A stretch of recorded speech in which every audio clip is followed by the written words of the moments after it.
Hello and welcome to the Columbia Daily Tribune's Behind the Stripes webcast. This is Tribune sports editor Joe Walljasper along with Tribune football beat writer Dave Matter. Well, Dave, Missouri's first SEC game went okay for about 3 quarters and then took a serious trip to the south. They lose 41-20. What did you take away from that game about going forward, maybe Missouri's ability to compete in the SEC this year? Was there any telling details there? Well, there were probably 4 or 5 big plays that kind of turned that game around or kind of defined that game. And I think the question you have to ask is, were those kind of freakish plays or were they caused by some kind of trend or some kind of style of play that Missouri prefers?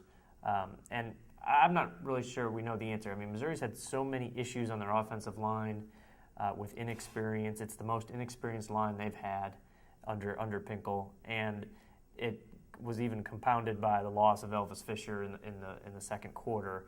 So it's kind of hard to analyze everything because the offense just can't work when you're struggling so much up front. And not that that's an excuse, but they had the high snaps in the first quarter, one that went back for like a 24-yard loss.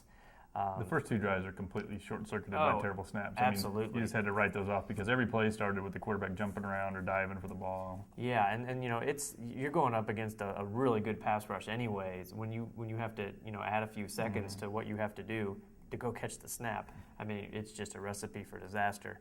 So I think you start and end with everything that happened up front on the line, and that just kind of set the tone for a night that was really going to be hard to sustain drives and score points.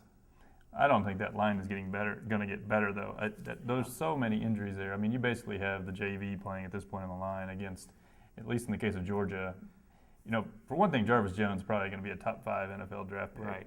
So he's going to be the best they see at that spot. But they're going to see pretty good defensive lines consistently, at least, with the teams that are currently ranked or kind of top tier. Yeah. So that's going to be hard. I think you almost have to, if you're Missouri's offensive coaches, I think you have to start thinking about a couple things. Like, here's the plays that worked great last year. Here's the plays we like. But if they're going to require a long time to develop, it's going to be hard to do this year. Yeah. Because I don't think they're going to block it. I mean, the running plays that James Franklin was making last year that were getting him 5-8 yards, they were getting him about 2 yards, and he was getting the heck beat out of him. Yeah. And his head ripped off of him. Yes.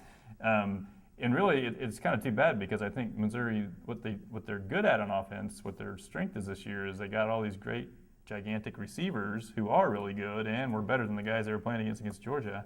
But he just never had much time to give him the ball. When he did, they got big plays out of it. Yeah, I don't think it's a question of Missouri's scheme or their system not going to be able to work in the SEC. And the coaches kind of said that the other day that it wasn't a matter of their schemes not working. It was that offense relies on a lot of one-on-one blocking, especially on the edge. And when your left tackle or your right tackle gets beat, everything kind of goes to hell. And that happened a few times.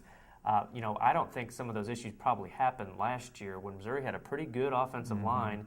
They didn't hurt themselves with big, huge, glaring mistakes like that, the kind that we can even figure out what went wrong. I think this system can work. I mean, it's worked at other SEC programs that have had spread offenses and done really well. So I think it's a matter of just the inexperience and the personnel they have out there. And a lot of those guys admitted, and the coaches admitted too, they really got caught up in the moment and they did not play with much poise or composure and all those things that you kind of expect an experienced offensive line to have.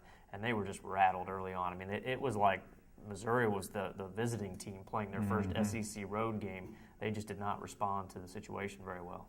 Now, when Elvis Fisher goes out with the injury, I thought afterwards that version of the offensive line actually maybe played a little bit better because you got Morse. You moved him away from center where he was doing all the bad snaps, and he did a decent job at right tackle compared to Britt was really struggling even to get a paw on Jarvis Jones. At least, Morse went out there and just kind of cut him and give you just a second. And I think Britt seems to be better as a left tackle anyway. But still, you're talking about just degrees of struggling there at that point. The other thing is I think it might be in their best interest to get the running backs a little more involved in the running game than just I think you're really going to get Franklin beat up to the point where it's going to affect his ability to throw the ball if he's carrying it 20 times a game. Yeah, and he's so much is based on his reads that he's making, and I was told the other day that he didn't make the best read on everything. He could have given it to the running back a few more times, and that's going to save him some wear and tear. He wasn't really getting any yardage anyway, so it's not like it was really worth it for him to do that.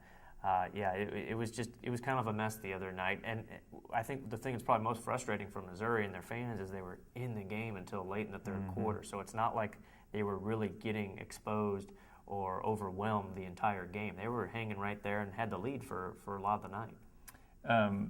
A bright spot for Missouri, I think, is how they played defensively. You say 41 points, that's not too good, but in the fourth quarter there, between the fake punt and the 2 turnovers, that's 17 points there that they couldn't do much about. So I thought overall the defense played pretty well, pretty tough against the run. Murray, they struggled with Murray when he kind of got in that 2-minute offense, but generally speaking, I thought they did a credible job. Yeah, and talking to defensive coordinator Dave Steckel, he said they go in every game with certain goals. They made their goal for yards per carry against the rushing game. They were just under their goal for passing yards per attempt, and they chalked that up to 5 big plays they allowed, which he was not happy about, 5 longer passes in the second half. And the personal foul on Sheldon Richardson, they were really disappointed about. Now you can make the case that he was pushed into the quarterback. That extended that one drive, but they still count that as a negative play. But otherwise, there wasn't a whole lot to be upset about. I thought they looked the part, played the part of an SEC defense. They were very physical. They got after Murray. They only sacked him twice, but they pressured him. And for the most part, they made some plays downfield. E.J. Gaines had a couple nice hits and a couple nice knockdowns, and the linebackers played okay. So yeah, I think that was one silver lining you take out of that game.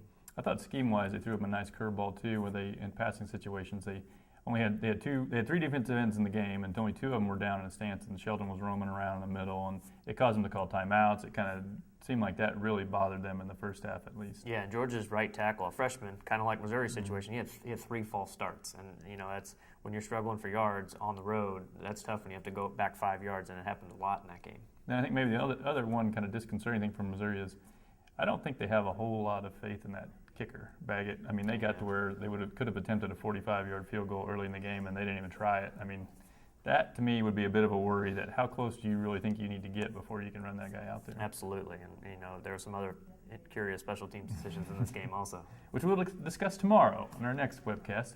Tune in tomorrow, and we'll discuss the most talked about play from the game against Georgia, the fake punt.